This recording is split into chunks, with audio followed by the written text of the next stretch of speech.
Hi, welcome to the Disruptive Diner. I'm Dan Roos. It is Tuesday, November 19th, 2013, and our topic today is at the Disruptive Diner is the resilient organization.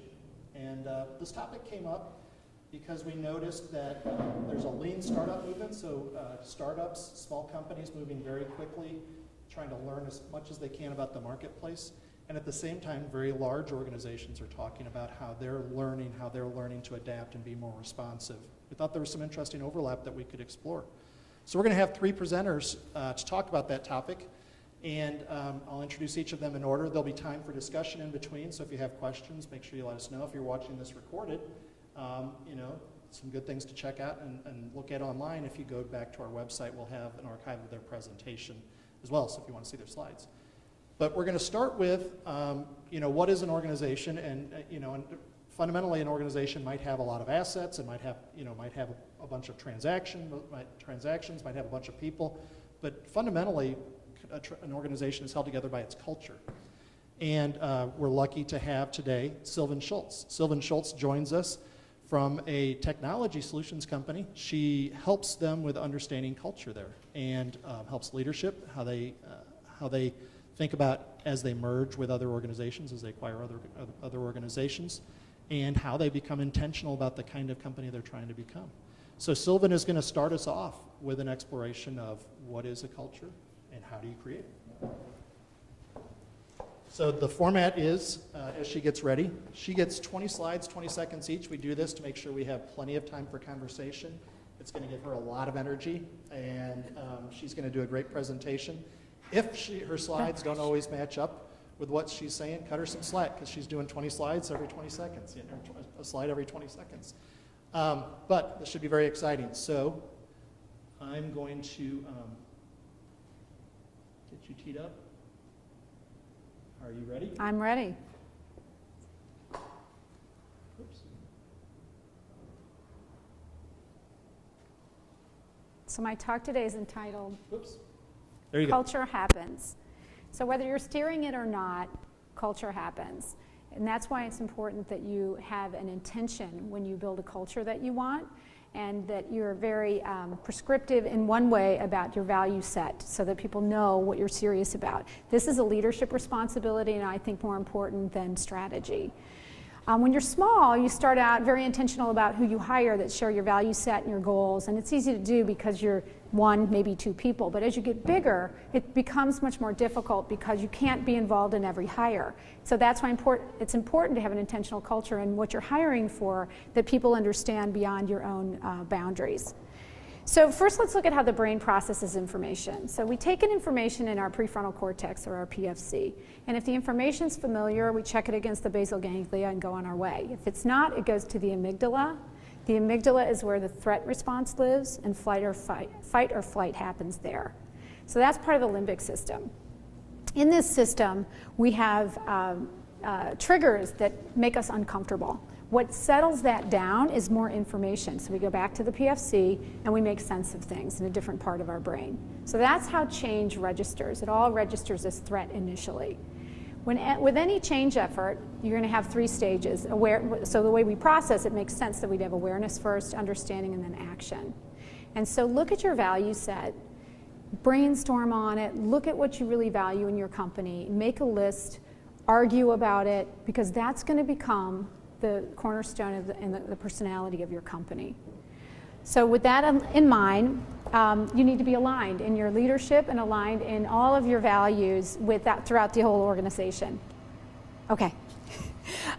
Because when you're aligned in your behaviors, then people will be rowing in the same direction, and you'll have an organization that actually is moving together as one. This will become the brand of your company. So once you have an agreement on what it is, you have to create an awareness. And awareness is you have to be very deliberate about the values to the extent that you shape the behavior of people that are working for you. And all of your decisions are going to be based on these values. So be deliberate in how you choose them, because they will become the personality of your company, as I said. Once you have awareness, then you have to have building blocks. You have to build more of an understanding of what these values really mean. To do that, you need to integrate them into your business practices, your reward system, your hiring practices, your performance management, your reviews, your training. Everything must reflect your values so that when everyone looks around, there they are. Provide context when you read out your results. So not only do you want to say the results that you receive, but you also want to say how you received them. Is there a specific display of customer service or collaboration or innovation that made these results possible? Going back again to your value system. The point is that the understanding phase takes a ton of communication in a lot of different ways.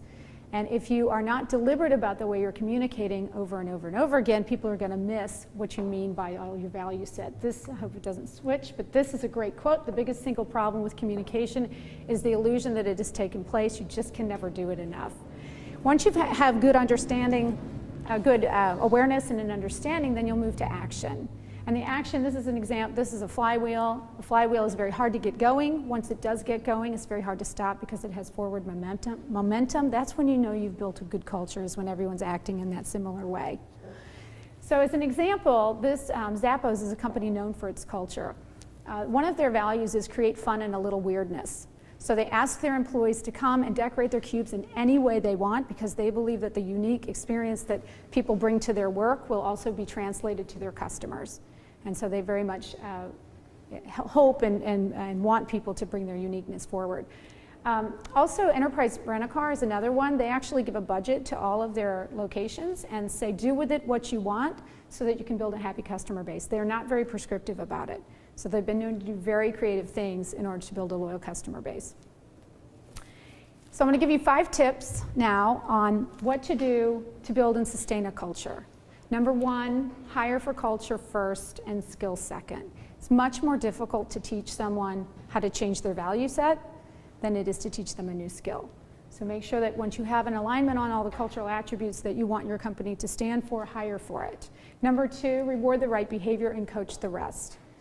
In any organization, you're going to have people that might buck it or test it, and so you have to coach when they're off track, and you have to reward when they are on the right track as well. The third one is to be mistake tolerant and fail fast. So anytime you have an organization where you're asking them to do new things, you're going to have mistake tolerance because people haven't done things before. And that's an opportunity for them to learn. So if you're bothered by the fact that F is capitalized, because I clearly made a mistake, you should check your mistake tolerance and find out whether you're choking off learning or creativity in your company. The fourth is to seek feedback. Feedback is a gift. No matter how cantankerous or positive it is a gift. So you'd have to focus on it. Your best source of data, market data, is your frontline customer service people or anyone in your front line. They are in the best position to show or to understand that things are working or not. But the best one, if you take away anything, is to be a supermodel. Be a model for your own culture that you espouse. Because people will do what you do well before they will do what you say. So if the value set that you've chosen isn't really what you can model, then choose a new one. Because you need to be showing up with what your value set is. And if you've done all of that, created good awareness and had good understanding, and you've done all those 5 things, and you still don't have people on board, think about this. Sometimes it's easier to change someone than to change someone. You may think I said the same thing, but if you look at it again, you'll see a nuance in there. So my talk today was really about culture happening. And it's really an intentional effort. You have to put it into everything you do, make decisions that are based on your values. And if you look around in your organization and you find that you don't have the culture that you want, it's never too late to make a change. Thank you. It worked out. Okay. Great, Sylvan. Thanks. So I think you brought up a few things that I just wanted to touch on that are questions for me.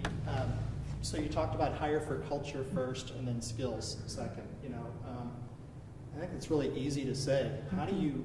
Because nobody puts their culture on their resume or on their LinkedIn profile, do they? How can you hire for culture? What does that look like? And I'm curious for the other people here in the room, what does that look like for Matt and Melanie? Thank you. You guys have So Influence & Co. has, Matt and Melanie are here from Influence & Co. And you guys have a culture. I mean, kind of emerging. What is that like? So what is it like to hire for culture? Can you talk about that? And Sure. Maybe you guys can talk about how it feels in your roles. Yeah, so what you need to do is have a really good understanding of what your culture or core values really mean to your company, and how when you interview people, it's really in the hiring process that you have to bring those skills out. So for example, I'll use an example of Zappos. I went to a culture boot camp for them, and which is great if anybody really wants to understand a company that lives by its values. But basically, in their they have like have fun and be positive, I think, is one of their values. And so when you fill out their application, it's like a crossword puzzle and a matching deal, and it's fun. And then they say, how weird are you on a scale of 1 to 10? Because they don't want 10s. Entirely, maybe that's too weird. They don't want 1s either. How lucky are you? One of their other attributes is to be positive, and they find out on a scale of 1 to 10, if people feel they're lucky, then they tend to look at life more positively. If they feel that they're less lucky, they tend to be more pessimistic. And so there are ways in the interview process that you can filter out people that may not share your value set, and talking to them. If customer focus is one of the things that you're really going to drive your company by, and that's going to be number one, and you ask people, tell me about a time when your customer had an issue and what you did about it, and they are bragging about hanging up on the customer or telling them how wrong they were, they may not fit in your culture. So it's really through conversation and the way that your hiring practice looks to them that you can weed out some people that may not fit in. Do you have some comments too? Yeah, no, I love the Zappos example. I've read Delivering Happiness, the Tony Hsieh Yeah. book, and he talks all about like they have a very specific set of rules that they outline on here's I can't remember, it's maybe 20 values that we need to embody.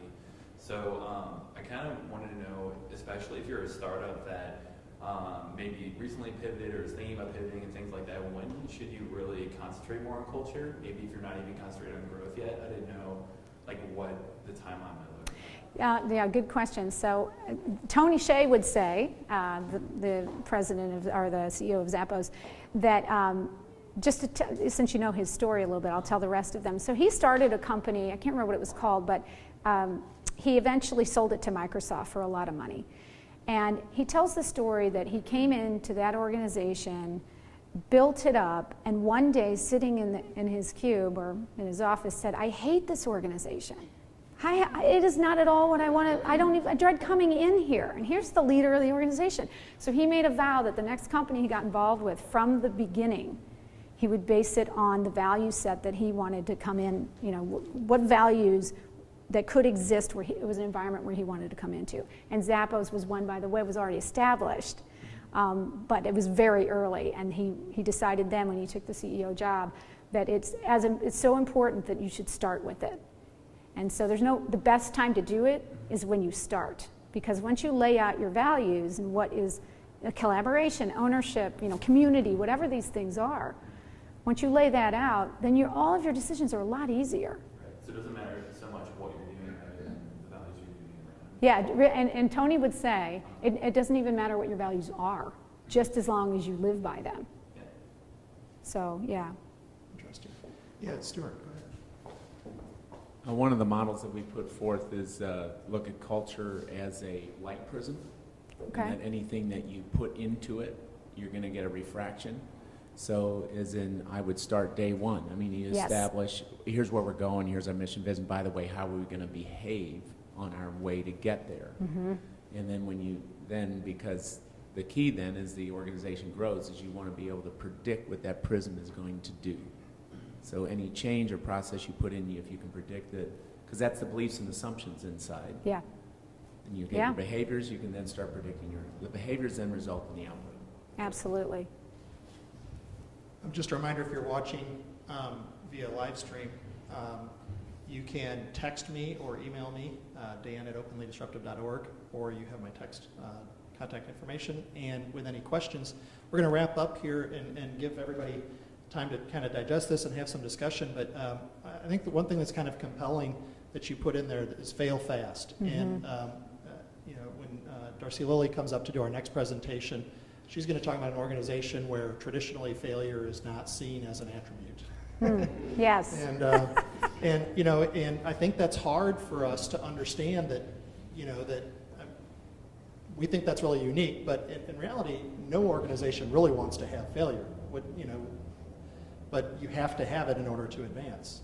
And I'm just kind of curious how, fail fast, is that something that you think is widely held? Is that something that, failure is something that people are still afraid of?